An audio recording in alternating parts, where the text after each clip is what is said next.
So for this next recipe, I do need a yellow cake mix. I don't have that on hand, and I don't feel like going to town today to go get me a yellow cake mix, so we're going to make our own little mix.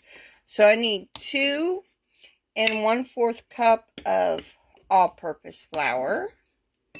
So I got putting it into a quart jar. So I'm going to do this, and then I'll be back to add the next ingredient. This may be a little quick, short. First, to do the DIY yellow cake mix, we're going to add 2 1/4 cup of flour. All-purpose flour, that is. Now we add 1 1/4 cup of sugar to our cake mix. So now we add 3 1/2 teaspoons of baking powder, and that is baking powder, not baking soda, and a teaspoon of salt. And I'm using pink Himalayan salt, so there, that makes my pretty yellow cake mix. So now on to the recipe I was planning on to making today. So this is the recipe we're making. We're making pumpkin upside down cake. It intrigued me, so we're making it.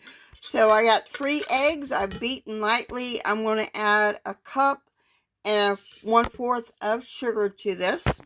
Adding 1 can of pumpkin puree to this, which is not falling out. So I'm going to add that and be right back.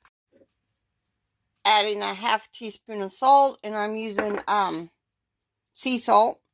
Some cinnamon, and I didn't have any nutmeg, so I'm adding pumpkin pie spice to that. So now I'm going to get my church key. This is what's called a church key. Don't ask me why it said that. I'm going to open a can of evaporated milk.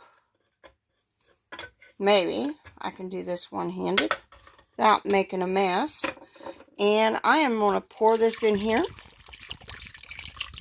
Needs 1 12-ounce can of evaporated milk to this, and then I'm going to mix it a little bit and then take it to my mixer, and then we will be putting it in a 9x13 pan. So hold on. So you remember that yellow cake mix that I made from the very beginning? So now we're going to sprinkle that over the top of our little mixture here. And I tried to shake it up in the jar. Whether or not it worked, I don't know. But we got to sprinkle this over the top. I probably should have put this, instead of putting it in a jar, probably should have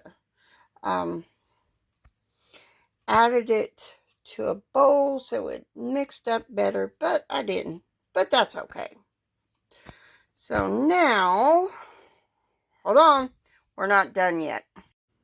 Now we got to melt 1 1/2 sticks of butter, and I'm using the real stuff. And before we pour that over this top of this, I will probably have to aluminum foil it because I bake in a toaster oven. Hopefully that doesn't happen to you. So the next thing we need to do, we're supposed to have some walnuts. I ain't got walnuts. We sprinkle, I'm using pecans, sprinkle these on top. I think my oven cooks hotter, that we sprinkle those on top. And then we put this back in the oven for another 30 minutes.